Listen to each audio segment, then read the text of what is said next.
What's up, guys? Welcome back. This is my first guest on the. You're my first guest on the channel. Yeah, this is really exciting. It's an honor. My good friend Brandon.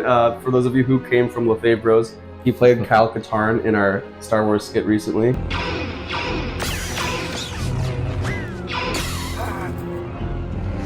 Among other things. Indeed. Great musician. So, I did my little May the 4th video, and I mentioned in there that I used to play those Clone Wars micro series video games online, and I really didn't watch it that much as a kid. I caught glimpses here and there.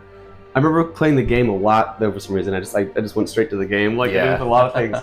There was a level where you're Obi-Wan on the speeder bike with the lance. Oh yeah. And then it turns into you fighting Dirge on foot and everything. Yes. And Love it. I think I remember playing as Anakin, but yeah, I mainly played the game. But then you told me I really got to watch it. Yeah. And so I watched it, and it was phenomenal. So I mean, you know way more than I do. So yeah. Well, thank you. Yeah. So here's the series for those that don't know. So the Star Wars Clone Wars mini-series in all its glory. Yeah. So cool. And we can get a little close up there. But these are the DVD packages. I grew up loving these, and when I saw this at Zia Records, local used record store, I had to buy them, especially both right next to each other on the shelf. Last copies. Couldn't resist. Cool. The special features are definitely a product of their time. You can play like demo levels of Republic Commando on it, and there's cool interviews with the creator who we'll get into in a little bit, but yeah, kind of wanted to just share this memorabilia and my attachment to it. Beautiful. So yeah, growing up, as a millennial, I grew up with old school Cartoon Network, and these mini episodes were staples on Cartoon Network, and they would frequently play before the actual TV shows that would come on. Mm-hmm. Like almost, because the episodes are very short. They're about 3 to 5 minutes in length, tops. And the series, in full transparency, was created to sell toys and movie tickets for episode 3. Yeah. And the miraculous thing about it is, although the episodes are only about a commercial in length, they tell so much story in such a little amount of time. Yeah, they definitely do. I remember watching a little bit of straight Samurai Jack as a kid. Yeah. And his Tartakovsky's sense of scope is always so cool. There's like these huge, vast landscapes. Mm-hmm. I mean, the whole thing is samurai fighting robots, so it's already essentially Star Wars. Yeah. So it makes sense that he, dug into that. And there was very little, especially in the beginning, there's very little dialogue. And throughout, actually, there's very little dialogue. It's mostly just these big landscapes and these battles, but they look so gorgeous, and they look like exactly what they should look like. Absolutely. That makes sense. Yeah. The one part visually that stuck out to me was Anakin fighting Asajj Ventress on Yavin 4. Yeah. The big planet in the background. Moon. Yeah, it's so cool. That was a really gorgeous looking, really intense fight. Memorable shots. Yeah. A lot of symbolism in the show. Like it's so much deeper than it gets credit for. Yeah. Especially for being a glorified movie commercial to sell tickets. And it's not considered canon officially, but I will officially go on the record saying that I think the only canon that matters is your head canon. Right, yeah, me too. And so I happily lump this in with my head canon personally, but that's definitely up to the viewer and the fan. But yeah, the series is highly recommended viewing for any Star Wars fan, in my opinion. The action is second to none. The action is really cool. Yeah. It's probably the closest thing we'll ever get to a Star Wars anime in terms of the pacing. It's very tight. The action is very fluid and fast. And I think it really captures the badassery of the Jedi. Yeah, the Shock T towards the end is like killing it. Yeah, and then in the beginning, Mace Windu on Dantooine like punching. Yeah. Oh my God, yeah. The bullet punching so cool. is so cool. And like you hear talk in all Star Wars media, it's like, oh, these are really powerful warriors. And the imagination only goes so far, and it is a really powerful tool in fiction. It's like, some of, like in horror, like some of the scariest things are the things you leave up to the imagination. So that is a powerful tool, but at a certain point, it's nice when we can see something, see some evidence of that badassery. And like Mace Windu is a great example in this series. He's a one-man army. He takes down an entire legion of super battle droids as well as a sand crusher ship. Yeah, that thing was scary. Jesus. Yeah, that was a cool shot. That faraway shot of all the clone troopers shooting up at it, and it just boom, and everything just stops. The stillness, and you were talking about kind of the stillness and silence and like lack of dialogue, and I think that is a really powerful tool that Tartakovsky uses in this series. Yeah. It almost reminds me a lot of like a Western, old Westerns. During standoff scenes, there's a lot of moments like between Ventress and Anakin where the rain begins to fall on them during their duel. Oh yeah, they just stop. And there is like an old Western style standoff between them, and it's very cool. Like before Anakin ultimately bests her in the duel, but there's so much to talk about, and I'm excited to get more into it. I noticed in that exact moment, it seems like they knew a lot about episode 3, or like what episode 3 was going to be, because they had like the ships and his haircut and obviously General Grievous and like so much of what was in episode 3. You saw it there, and I was really blown away because I know LucasArts is super cagey about like all their crap details. Remember, even in like the Rogue Squadron, the N64 game. Yeah, Lucasfilm didn't want to give their audio to the guys who were developing that, so they had to like rip it straight from the movie. Really? So, yeah, they're like super cagey, which is I don't know, it's incredible stuff that they dish out, but I was surprised at how much they gave these guys to work with on the cartoon, but it was cool. It was exciting to see. Yeah. It was super exciting to see. And I don't know if this was intentional foreshadowing or not, but that standoff between Anakin and Asajj when the rain starts, that felt like almost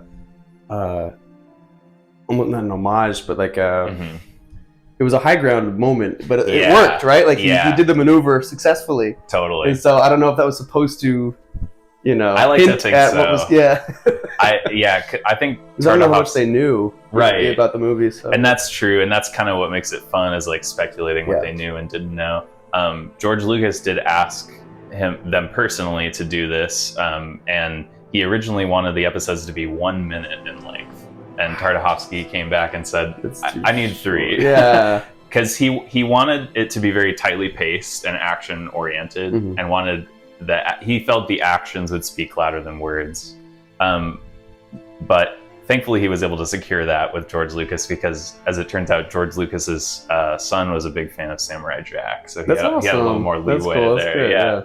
This series stands out to me because the episodes are very small scale. It'll start out like in a battle, and you get to like follow like a squadron of clone troopers as they like navigate the city, and they're being attacked by droids from like the skyscraper windows. And I like how it tells individual stories on a smaller scale about the totality of like the Clone Wars, because it makes it more real as compared to like more of an abstraction where we just get like a large sweeping shot of like a battle in the movies or something, which is equally awesome. But I love when creators like Tartakovsky get a chance at the Star Wars IP, because they get to bring their own unique storytelling sensibilities. Yeah, definitely. And there was that little moment when they're fighting on Dantooine, you see it through that kid who like happens to run up and see it, and he's just like watching it from afar. Great example. Close. Yeah. Really small scope storytelling, but it makes it more like, I don't want to say relatable, but like sympathetic. Like you're seeing it through the eyes of like a small kid who's just like getting caught up in this war he knows nothing about or understands, and just seeing his perspective of what Mace Windu is doing to this army is insane. And he even gives him a drink of his canteen after.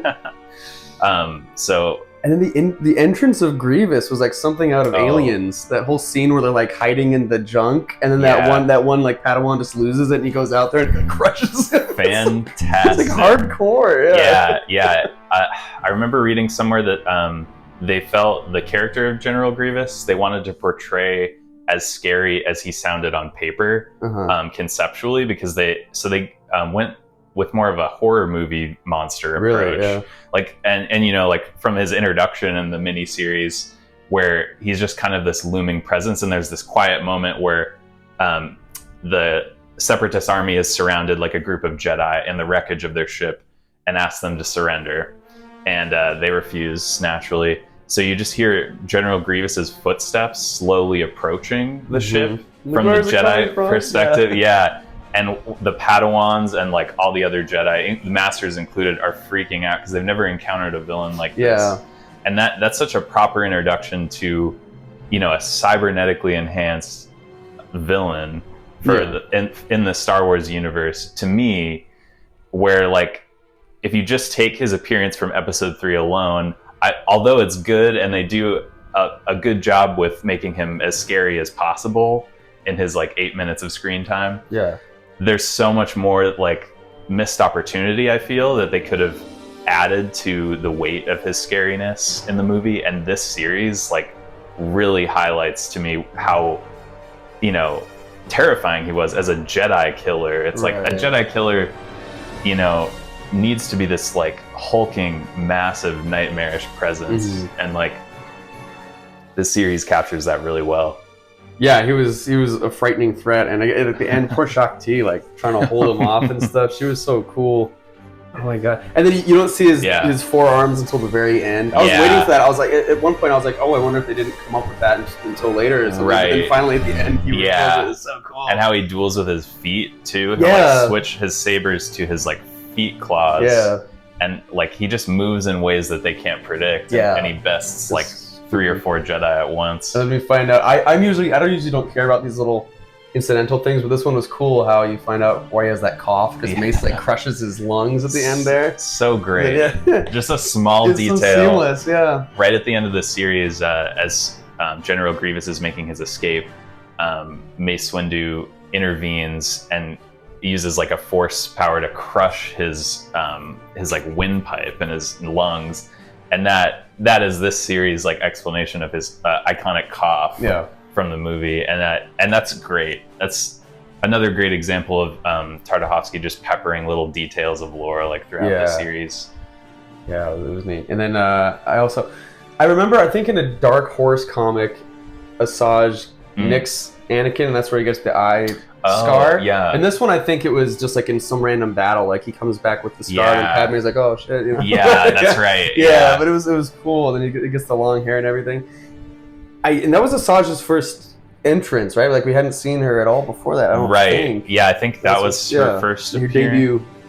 Yeah. And I think we read somewhere that she was originally going to be the main villain in 2. But then towards the end, they switched it to Dooku. So I think maybe Lucas like gave them Asajj to do whatever they wanted with. Interesting. But the whole concept of like that pale female Sith with the Dooku blades, I feel like was thrown around a lot because in Star Wars Bounty Hunter we have Kamari Mosa, which is the same thing, just with spiky hair. That's true. It's weird. I mean, it's a great concept, but it's funny how many iterations there are of that. And then of course Asajj dies in this one, but in the other stuff she's still alive now. Right. Yeah, and on that note, I was going to comment on how well this series uses ambiguity to tell its stories. Like with Dirge, was it? Dirge, that horrifying, awesome design, by the way. Just like a tentacle monster in bounty hunter armor. Truly unique for like a Star Wars villain. But the way he like kind of slithers away in this pile of goo once Obi-Wan beats him is so great. Because even if you never see or hear from him again in any other Star Wars story, there's always the open-ended question of like, will you? Yeah. Like, will he ever make, or like, is he truly dead? And that's fantastic storytelling. And same with Ventress. It's like, yeah, she fell down a dark pit and is most likely dead. But as we've seen with other Star Wars media, specifically the other Clone Wars series, I don't think you've watched that one as much, have you? No, I haven't. Yeah. They kind of bring back Darth Maul in a similar way, where he does end up surviving, and he's like completely insane in like a garbage pit, and has to literally crawl way back up from the pits of despair to seek revenge. But I just love that kind of storytelling, and I think it's brilliant. Yeah, I was waiting for it to come back after that because I remember there being so much Asajj Ventress stuff. Like she was just in the atmosphere around the time that series was happening. I was like, oh, she has to come back. Right. And then she never pops back up. Well, that's why headcanon's so great too. Yeah. It's like maybe she just gave up and led a quiet life. Started a family. Quiet life. Gave up on the whole thing, yeah. You can always write that fanfic if you want. Absolutely. Holy shit. What were some of your other impressions of the series as like a really huge Star Wars fan, bigger than me? I was surprised. I didn't realize. I should have known. The fact that it was called miniseries. The way I watched it on Disney Plus, and the way it's done on Disney Plus is just like this one's one episode, or this one's one episode, and then this one's the next episode. Yeah, and then it's done. That is kind of how this is. Yeah, and I wasn't expecting that. I thought it was gonna be longer. I thought it was gonna be like at least like 5 or 6 episodes. Yeah, like a mini series. Right. And so that's why I kind of held off on watching it, because I was like, oh, each episode's an hour, it's going to take a while. But then it was done, and I was like, like as soon as the battle on Coruscant started, I was like, oh, we're already there. It's short and sweet. Really short, but yeah, it does a good job. Also illustrating the relationship between Obi-Wan and Anakin with very few words. So he's always kind of pushing the envelope, and Obi-Wan's pulling him back, but then Obi-Wan still cares about him, and he sends people to go after him and everything. I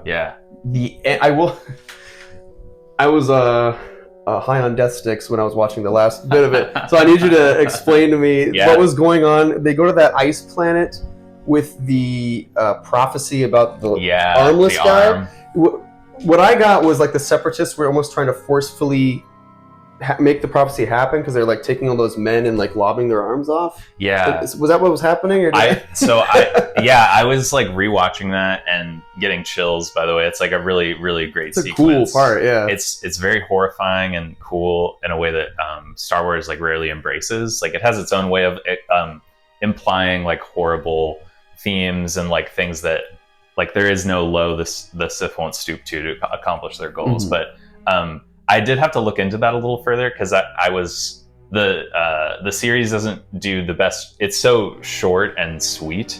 It only implies why these things could be happening. It never gives you like a clear-cut explanation. Yeah. So in some extended lore, I learned that General Grievous was experimenting on that population to create like a cybernetically enhanced army of soldiers similar to him. So he was experimenting on this like tribal remote planet, because that's originally why they go to investigate, is they hear there was like a sighting of him there, and that's kind of like planted intel. It's just to lead them off course. Right. But they do end up stumbling upon this conspiracy, and I think that was the official explanation, at least according to one source. Yeah, I almost thought of it as like a, how like in Indiana Jones, the Nazis are always trying to do sort of like Oogie Boogie stuff and see if like all these ancient legends are real. It felt to me like, because Anakin goes into the cave, and I guess, I don't know if it was like, it's partly his vision, but I think partly also what's really written on the cave. There's like some prophecy about an armless guy who like ghost hand. Exactly. Yeah. And so then you see, like when you see them all in their back to tanks and everything, they all have the same arm off. Right. And they see him, Anakin, almost as like a leader, because he fulfilled the prophecy, because he took the power cell out of the ship. And I don't know. Yeah, to me, just watching it, I was like, oh, the Separatists are like trying to find the armless guy who has all these powers by like lobbing their arms off or something. That's what I got out of it. But it is told in a way that's very open-ended, and some might find that as a flaw of the series. I do have to admit that in the tight runtime, they do tell a lot of story. They do, and they leave it open-ended enough to where multiple interpretations are probably right. Which I do appreciate. The one thing I wish I would have seen. Oh, the whole Barriss Offee and Luminara Umduli section was so cool when she's like getting her crystal for a lightsaber. She's making a lightsaber. On Ilum, I love that. I mean, obviously, this is a whole visual medium, and he's sort of a master of making things. Like everything just went together. Like those should be the two Jedi that are on Ilum. It just like it looked beautiful and it looked so correct. And then her few like wise words to Barriss as she's making the lightsaber. I love that scene. It's like gorgeous, and then it really is.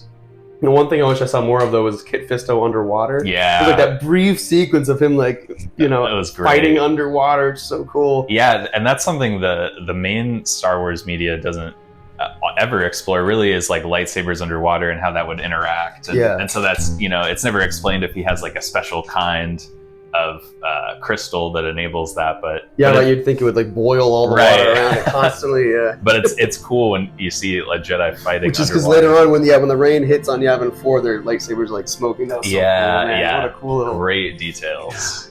The devil's in the details. It's really fascinating to pick this show apart. Yeah, and it also I think a lot of it leaves open-ended questions intentionally. One of them, is the arm. The other one is the origin of Asajj Ventress, because she starts with the Jedi lightsabers, and she's in this like arena, kind of fighting for Dooku's or Doku, as Lucas pronounces it. You ever heard of him? Doku.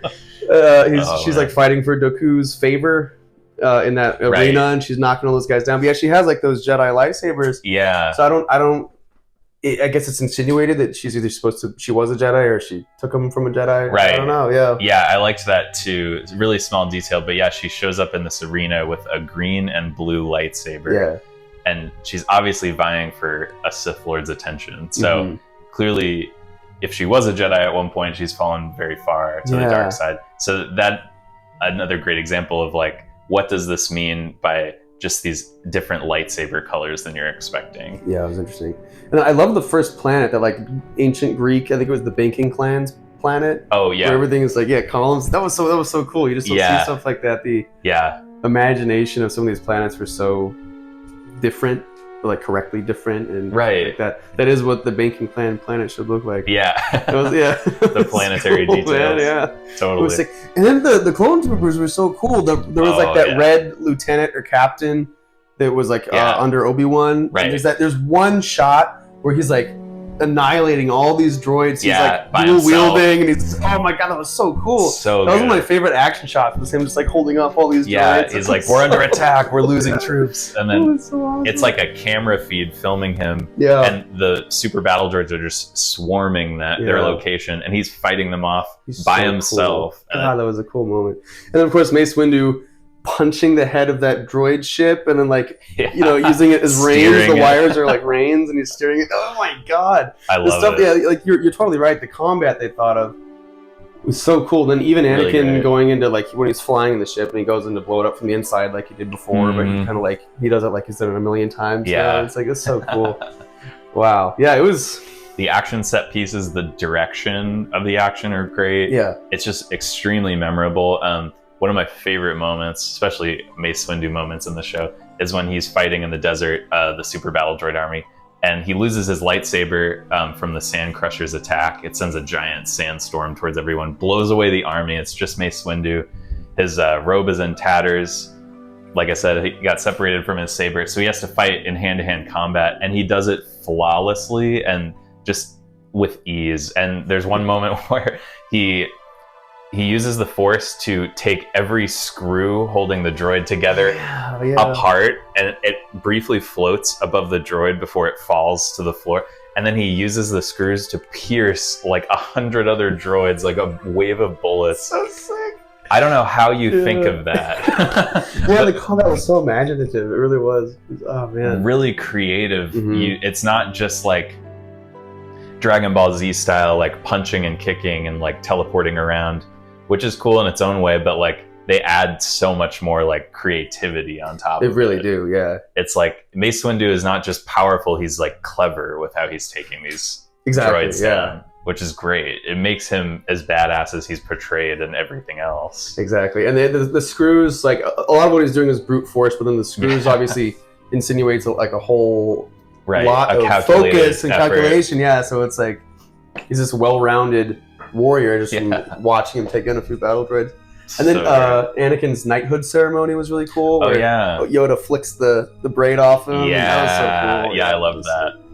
I thought it was so. I was cracking up in the beginning listening to Anakin because I always played the old Episode 3 video game a lot. Oh and it's the same voice actor. Oh, the fighting game. Yeah, I love that one. Yeah. The voice actor, he's good, but he cracks me up, and I was. Yeah. I thought of like weird kind of flat-faced Anakin in the Episode 3 game, Master. Yeah. No emoting at all. Exactly. Oh man. On the topic of the voice acting, how did you feel the performances were? Given the little amount of dialogue, as good as it is, were you like satisfied with that overall? Did you feel like they had good impressions? I thought they were cool. I mean, Grievous had he didn't have the accent yet, right? Which is, I saw some behind the scenes footage of the film actor, and they hadn't put all the effects over his voice yet. It sounded awful. It was like you or me could have done it. It was like mostly it was just effects, I think, that made it sound cool. That's great. But in a way, it was almost like the difference between the original Boba voice and now the Tamora Morrison voice, where the old Boba voice was like really sinister and to the point. Right. Like, he's worth more to me alive. It's like, oh god, like this guy's gonna kill me. But then the Tamora Morrison one gives it more like, oh, he's cool, you know? Yeah, definitely. Yeah. And so this Grievous was like just straight to the point, like psychotic, robotic killer guy.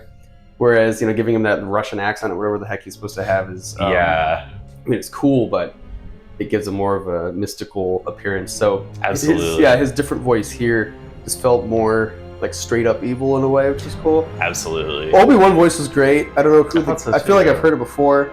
Yeah, maybe it's in the game as well. But I don't know this for sure. But a lot of the voice cast sounded very similar to the other animated Clone Wars series. I bet you a lot of them. So I don't know, especially because this series was run on Cartoon Network. They could have reused a lot of the same voice cast. It was right around the same time that series was going to get started. So I'm not totally sure about that, but Dooku, I think he felt like the same guy. Yeah. The impressions and voice work, and it's so good. It's like a spot on Christopher Lee impression. Stacey Tin was really cool. That orange Jedi, he only had like one line, but he was like, oh my god, he's like cool sounding. And he had the armor. He puts on like that armor before he fights. So I wish I would have seen more of him. Yeah, Kit Fisto and Stacey Tin. Yeah, I wish I would have seen more of jumping through space to take out a cruise.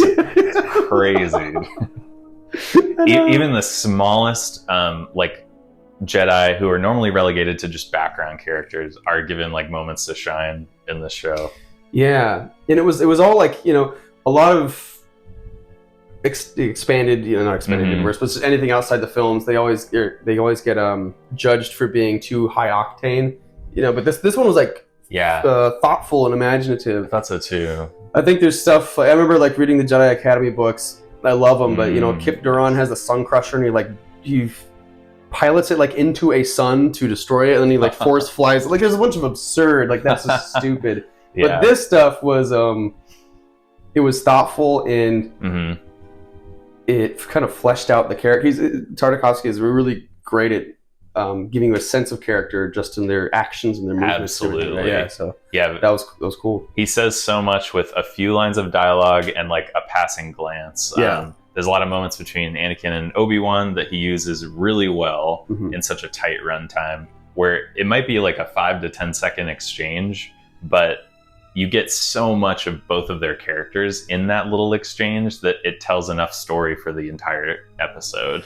Yeah, it really does. It's great. When they're on, I don't know, it's that rainy planet where there's all those they're like trench warfare, and Anakin's eating the bugs, and Obi-Wan's like grossed out about it. Then you can tell Obi-Wan's pissed off about having to go into the sewers. I love that Obi-Wan has it almost like, I don't want to say dainty, but he's like, he thinks things are gross. It's cool. I love that like part of him. Great detail. And like and the ulterior motive Anakin doing that being that he was doing reconnaissance, and he kind of like says it in a passing remark like he was kidding. But then he actually knows like a secret way underground into this city fortress that the Separatists are occupying that's surrounded with a giant shield. And even before that moment, there's a funny exchange where Obi-Wan's just freezing in the cold, like trying to sleep. He's trying to sleep and he keeps shifting and he doesn't want to get the rain on him. It's so cool. And the clone commander comes up and he's like, I'd say we're only about 3 months away from penetrating the shield. And he's like, 3 months, huh? We've only been hit a month. And then when they get into the base, Anakin just wants to like, you know, blow them all up, destroy them with his lightsaber. But Obi-Wan's just like, let's just throw the thermal detonators. We don't have to, you know, hands off. Obi-Wan's very like hands off and cool, and and then Anakin's like wants to get muddy, you know? Yeah, so it's cool. It's great. Yeah, the different approaches, how they complement each other and feed off each other as characters and foils ultimately. Which is super interesting. Yeah, it was really cool. I definitely will check it out again. I almost want to watch it in the bite-sized sections. I feel like it would be different, and if you like sit with it longer. I know you can watch the whole thing for free on YouTube. I know. Oh, really? For those of us that don't have a subscription to Disney Plus or anything like that. So someone was kind enough to upload it. The DVDs are rare. I'm sure you could find them out there. That's so cool. I'd loan them to each and every one of you if I could. Yeah, it is interesting. I mean, there's so much longevity that we try to squeeze out of each character in Star Wars. And I know Dirge came back and other stuff, and obviously Asajj Ventress. Oh, cool. But they're so impactful just in these small moments. Like Dirge really has one sequence on that first planet. That's about it. But he leaves such an impact. Same with Asajj, like that fight on Yavin 4 is so cool. And then her like her stealthily killing all those clone troopers. Yeah. That was really cool. Really good. Obi-Wan sends all of them to protect Anakin and immediately just... She dispatches them in seconds. Like Predator, you know? Yeah, very exactly, Predator. Yeah, I loved that. There were a lot of... I don't know if they were intentional or not, but even Dirge reminded me of that like cancer monster at the end of Akira, that anime film. Oh, yeah. Yeah, so... But it was cool, and there's a lot of like horror elements almost with Akira and Predator and stuff like that. Yeah, I loved and Grievous. And Grievous. I love Dirge's design. It's such a brief like character. Like like you said, you really only get like an episode of him on screen, but they do so much with that. And like in his exchange with Obi-Wan, when they're battling, he's using like 8 different weapon styles, like at a level of mastery that's keeping up with Obi-Wan's abilities. And even after Obi-Wan thinks he bests him, he gets back up and, attacks again. And it's so awesome and thrilling. It is cool. And in a way, that's Obi-Wan's worst nightmare, because in the end, he gets like engulfed by it, which is also like Akira, right? All the guys getting engulfed by the thing. And then he's like covered in all the guts and the slime and stuff. And that's a level of like body horror that Star Wars very infrequently explores, to my knowledge. I'm sure there's some novels and other stuff I haven't consumed yet in the Star Wars media universe that does explore maybe some more body horror stuff. I mean, like General Grievous as a character kind of explores that, but yeah, the fact that he's just like a tentacle monster that can shapeshift at will is so cool. Amazing. The lances were so cool. I never thought of like speeder bike lances. Yeah. And I loved Obi-Wan in the beginning. He even has the helmet on. He just like he looks like a clone trooper with that cape. Yeah, and then he's like leading the charge. Oh, it's so cool. I love the clone armor Obi-Wan. Yeah. Definitely my favorite costume. Oh, speaking of, how are you on? I know I got a lot of action figures. Do you like action figures? Do you like toys? I do, yeah.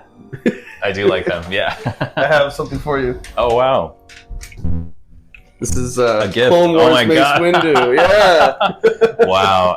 If you want it. I would love it. Thank you. Wow, let's get a good glimpse at that. Well, thank you so much. Of course, man. It is cool, that whole design where it's like they have certain pieces of the clone armor on and stuff like that. I love it. They're battle ready. Yeah. Oh, this is so cool. I didn't know this existed. Yeah, I think it's like it was like a Target exclusive or something. I don't know. Wow. Well, thanks a lot. Dang, this is cool. It's cool. There were some. I don't know. You like this stuff? There were some figures. They came up with a line of toys, like you were saying. Okay. For this series. When it was airing, and they look stylistically like they do in the cartoon, the characters, which is cool. But like, I personally kind of like it when it's like, they're reimagined as the actor. Like that's real life Samuel L. Jackson. Like portraying the cartoon version. That's cool. I like that too. Yeah. It kind of pleases everyone. Mm-hmm. Yeah, but no, dude, it was incredible. It was so cool. Yeah, the character designs are very unique. It has that really classic Tartakovsky like style, and if you've seen like Dexter's Laboratory or Samurai Jack, like you know his work. And he's worked on a lot of things. He's a really prolific animator and writer, which I kind of assumed, but I really had no idea the extent of his resume. I didn't know he did even. I mean, it makes sense not to say it, but Dexter's Laboratory just tonally is so different. It's so different. I didn't even think of that. Yeah. But man, this guy was like the architect of so many childhoods. Gendy. Gendy. Yeah. Let's talk about him actually for a little bit, since we've been praising his work so much. Gendy Tartakovsky is a Russian animator and artist, best known for creating Dexter's Laboratory and Samurai Jack, as well as the titular series we're discussing. I have a few little notes about him and how he got involved with this. George Lucas hired Tartakovsky personally to direct Star Wars Clone Wars, an animated series taking place between Attack of the Clones and Revenge of the Sith. So, if it was canon, that's where it would occur. Yeah. This series actually won 3 Emmy Awards, 2 for Outstanding Animated Program for programming 1 hour or more in 2004 and 2005, and another for Outstanding Individual Achievement in Animation. So it's an Emmy Award-winning series, and I don't think it gets enough praise for that, because it it definitely earned those Emmys. Like I have never such a thrilling hour of television, like collectively, between like this is 1 hour and 9 minutes about in length, and then so is this actually. So it's about the length of any like shorter animated movie that you might have seen as a kid, but man, it does so much with that runtime. Yeah, I do. It is something you can watch again. It's like a painting, it's you want to look at it more than once. Absolutely. Again, like all these giant, cool, different landscapes and stuff, and it does do a lot in a very short amount of time. So I almost wanted to, look at it again. So it's on YouTube for free. It is, yeah. Check it out, guys. If you haven't seen it yet, check it out. I don't know how I missed it. I mean, I think I was really picky as a kid. I think something about the animation I didn't like. It is different. Yeah. Some of the, and I totally, that's kind of another thing I wanted to discuss with you is like critiques of the series, because that's valid too. I think the animation, much like the other Clone Wars series, might turn some people off to it initially. And I kind of felt that way about the computer animated Clone Wars series for a while too, where I was like, oh, they just seem a little like stiff and blocky in their movements. And then you kind of, not only do you get used to it, but you kind of grow to appreciate it and what they can accomplish in the animated medium, especially when compared to live action. As good as real actors are performing these characters, you could never see Samuel L. Jackson pulling off the acrobatic stunts that he does like in this series. And no shade to Mr. Jackson, but like that, it's just animation is such a fantastic medium for telling these stories, and I think that goes for both series equally. Yeah, for sure. It doesn't bug me anymore. I was a little spoiled as a kid because I read a lot of the Dark Horse comics that are just like beautiful, and they all look realistic, really good. Like Tales of the Jedi and the Open Seasons and stuff like that. It all looks fairly just realistic and grounded. And I was used to that from Star Wars, so I think it threw me off. Like, oh, this is like really cartoony and stuff. But now it makes sense. And even like they're so expressive. Like Obi-Wan looks like Obi-Wan, and then Dooku's got that long, thin. They all look exactly like they should. They really good at capturing the personality of each of the characters just in their facial expressions. And they are really expressive, and like I wouldn't blame you if the art style like isn't really for you as a Star Wars fan, but I would implore you to give the series a chance if you haven't watched it. Yeah, their faces crack me up sometimes, but like in a good way. Like very Obi-Wan always funny. Has a smug look. Yeah, one of my favorite unintentionally funny moments of this series is right towards the end of the second volume. Mace Windu like comes in and he's like, "The city is under attack," and then Yoda says, "Defend the city, we must." And it's like the cadence to it just sounds very musical, and I'm just waiting for some YouTube remix song of that moment. That line was goofy too. Yeah, I was like, "We're taking the hobbits to Isengard." It's same, very similar cadence. Yeah. The city is under attack. Defend the city, we must. Just some like raving techno beat. And the Chancellor was cool in it too. Palpatine. There's that one part where Grievous is fighting all the Jedi, and he like kind of steps back, and he gets like a very subtle expression on his face, where you can tell he's just like enjoying watching it unfold. And he knows he can be a dick to Grievous because he gave the orders essentially unbeknownst to Grievous to keep him alive. So he's like, "You can't do anything to me." This is cool. The double entendres are great. Just really illustrating the cleverness of the Emperor and his grand plan. On that note too, like there's a lot of moments, at least two I can recall, with Anakin where in a brief pause in combat, he holds the saber up to his face, and the light casts a shadow on his face that looks very menacing, and that only that symbolism like only kind of grows throughout the series, and I thought that was a really nice touch, kind of illustrating the beginning of his downfall. Absolutely. And there's a lot of like stuff like that, like with the Blood Red Moon encounter on Yavin. It was such a cool fight. Really, one of my favorite ones. So iconic, especially for such a short episode. He kills her in like this Sith-like way, or bashes her into the ground, and then the rock falls, and she's with her own saber, and then casts it down into the pit, like so cold, like she's nothing to him, and it's powerful. It's cool, and then he screams this like Titan warrior scream, and it's so cool. That was incredible, and that I don't know. You probably know. I don't know if you know. That whole temple structure is supposed to be an ancient Sith temple, so like it's all out of foreshadowing. I didn't know. It's super cool. That makes it even better. Exar Kun's temple. Okay. Super it did cool. seem like very ancient Sith-like when they're in the interior battling. There's just a lot of like looming statues and like foreboding architecture. It's spooky. It's a really cool design. That was such a sick moment.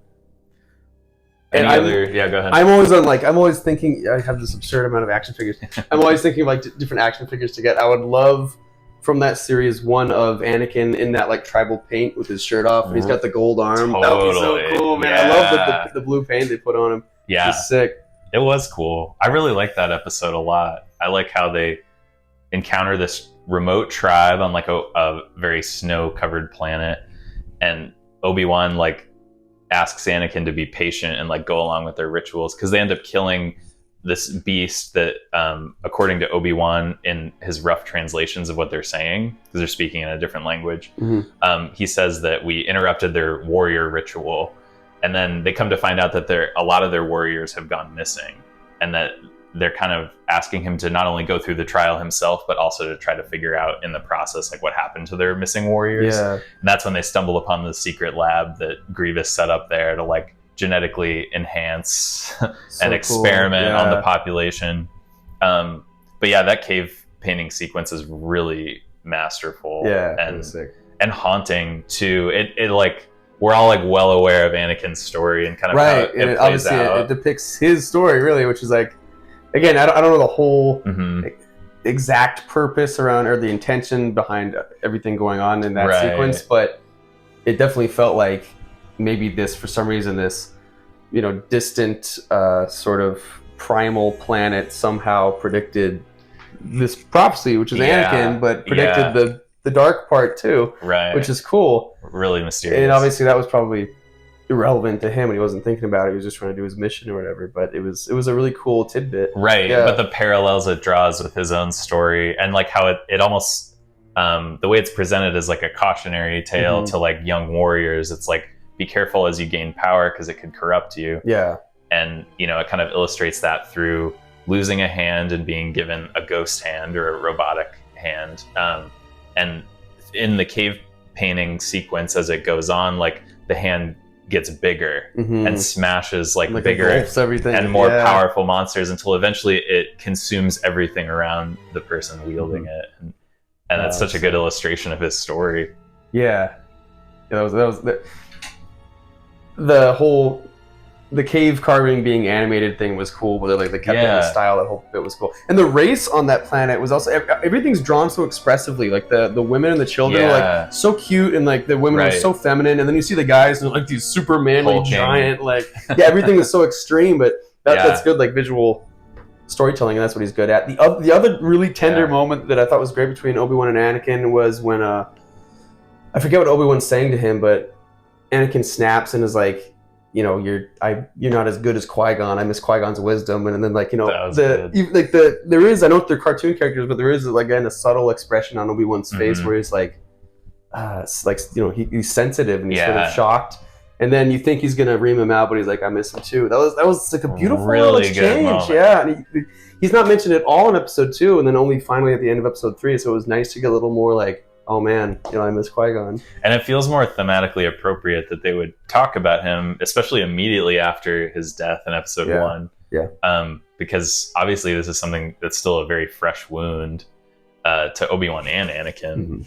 And so, yeah, it's very thematically appropriate, and it's handled like wonderfully too. Yeah, that was a important little scene there. Absolutely. Cool. So when there is dialogue, even if it's spare, it's like really impactful, which is cool. Yeah, they never waste any screen time. But they can't, right? I mean, it was, 3 minutes, so like they knew it was good incentive to create something that was great. So it was like that Ernest Hemingway, like one sentence story. You know, it's like you gotta really cleverly figure out a way to make every bit of it important and necessary, and you know, congruent, and that's exactly what they did. Absolutely, cool, yeah.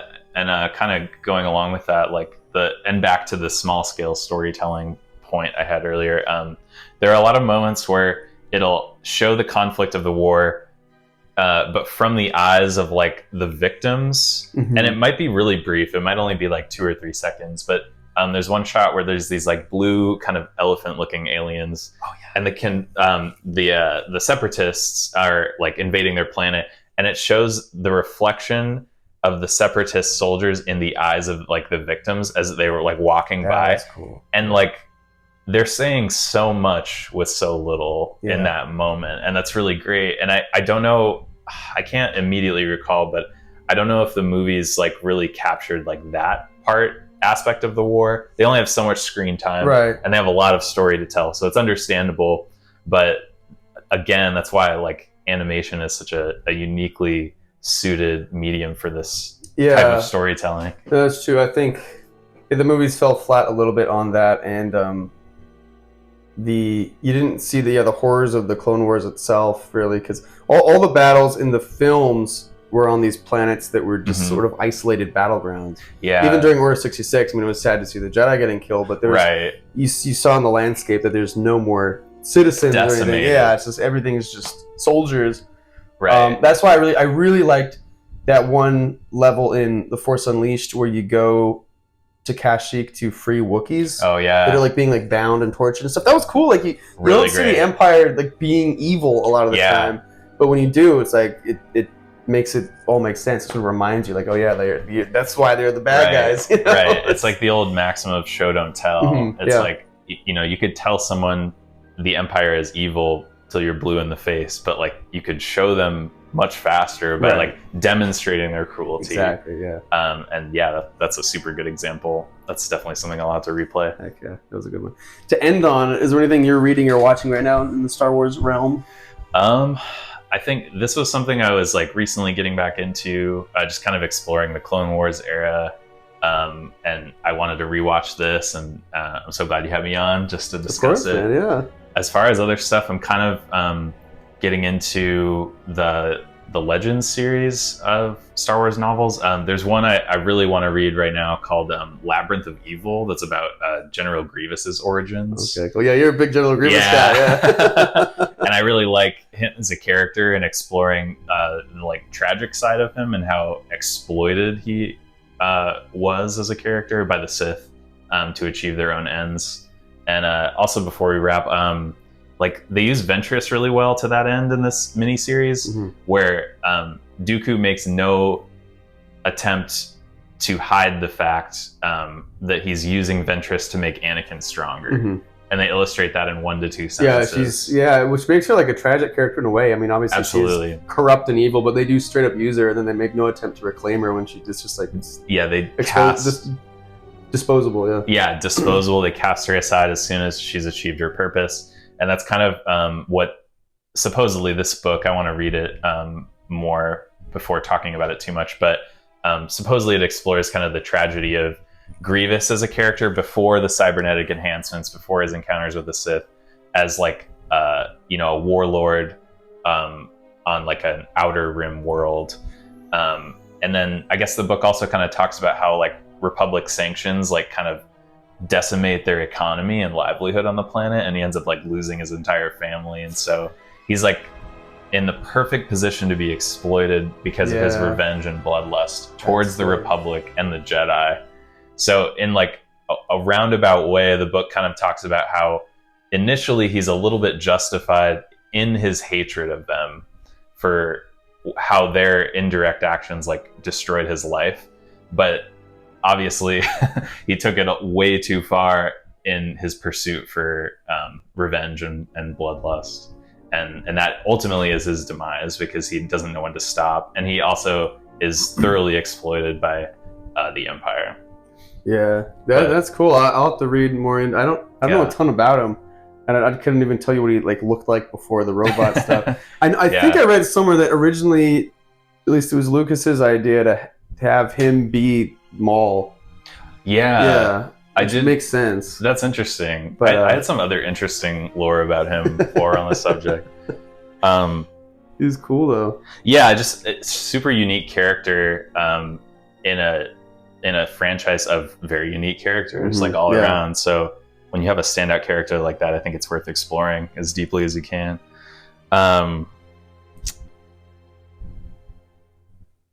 In 2002, George Lucas conceived of General Grievous as a powerful new villain for Revenge of the Sith, specifically envisioning the character as a cyborg droid general to reflect and foreshadow Anakin Skywalker's transformation into Darth Vader at the end of the film, which is really clever. That's another good example of George Lucas and his world building and how he's kind of playing like 4D chess, like connecting all the pieces. The only instruction Lucas gave his art department was to make the character iconic and scary. Wow, easier said than done. You know, there was a few weeks ago, I was trying to find, there was a quote by him that I either misremembered or it's still there somewhere. And I was trying to find this quote, and so I just binged watched a ton of George Lucas That's great. stuff to the point where I was like annoyed with it. It's crazy. I mean, he has all these incredible people working for him. I mean, he's a mastermind, but I don't think he give enough credit to everyone around him. Right. Like obviously Rolf McQuarrie, and there's like that. I forget the guy's name who designs all the ships. Love those models. And then I remember there's one sequence where there's so many moments where the one I remember specifically is someone had made these little busts, these like clay molds of all these really cool different aliens. There must have been like 30, 40 different aliens, and then they all looked so cool and unique. And George Lucas just goes up and he's like, "Oh, I like that one," and then he like walks away. Like all this incredible art is just like thrown at him, and he's just like, "Oh yeah, okay."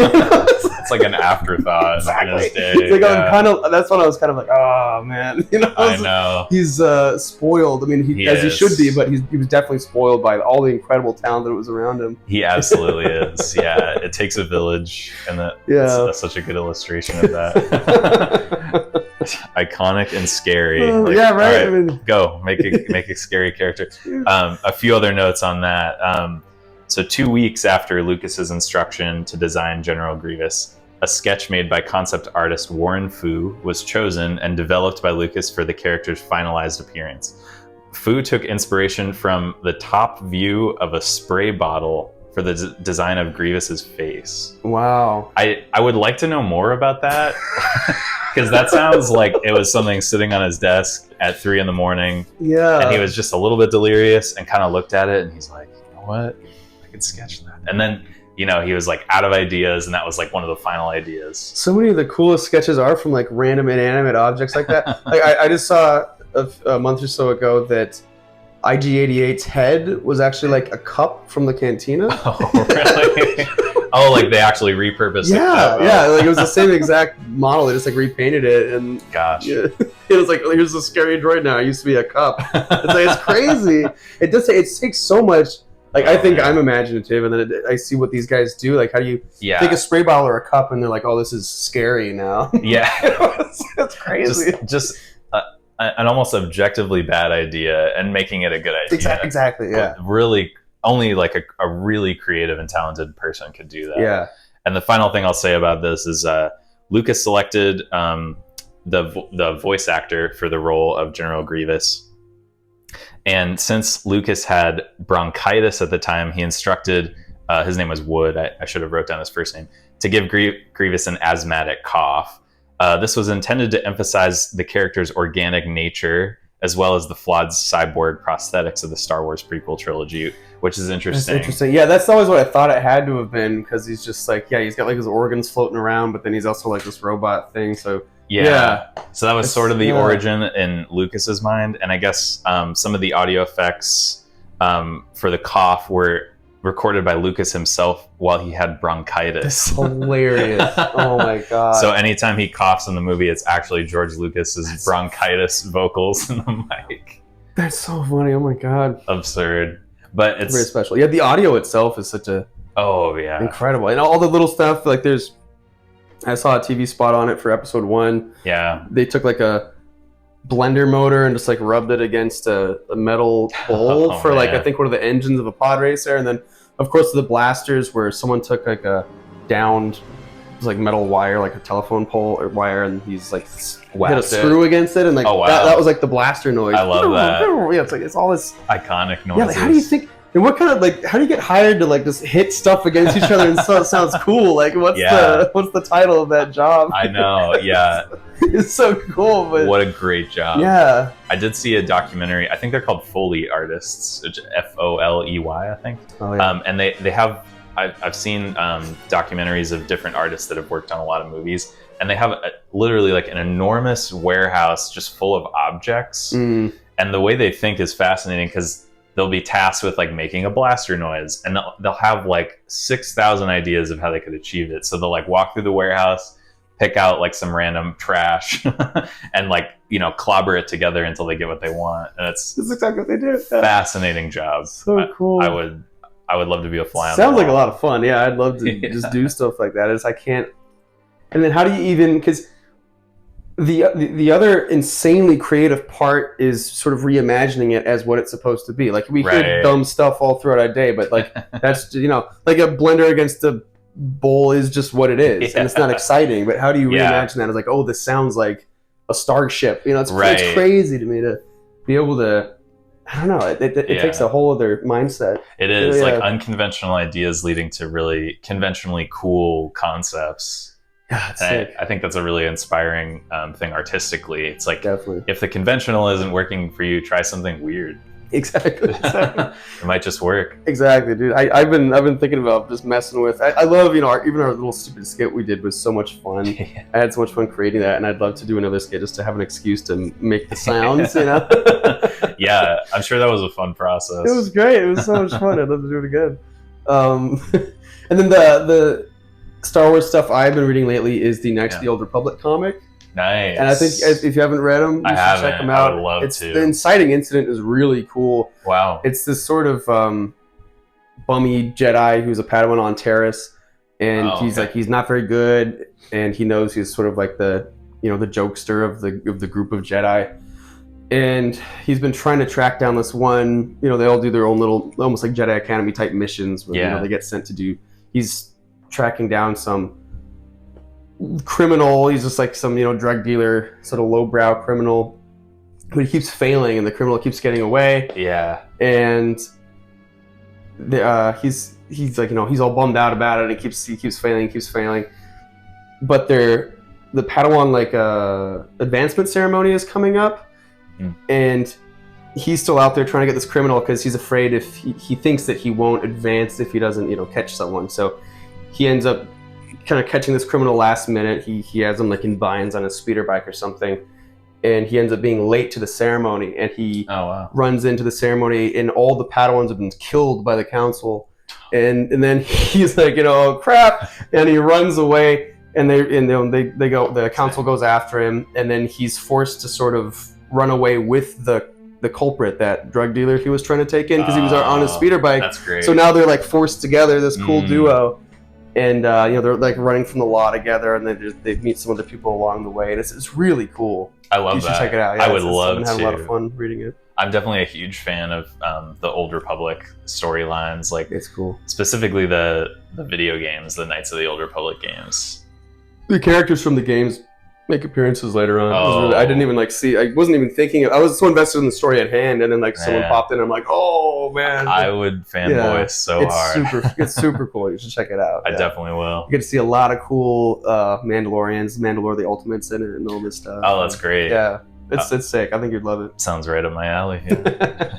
Well, hey, thank you, dude. If you have any other suggestions, please let me know. Books alike and all that other stuff, and likewise check out the Knights of the Old Republic comic, and I will. If you have any other stuff you want to show me, we can do another one of these videos and talk about it. That'd be great. Hopefully we'll be back soon to do something just like this. Awesome. Well, take care, guys. Thanks for watching. See you later.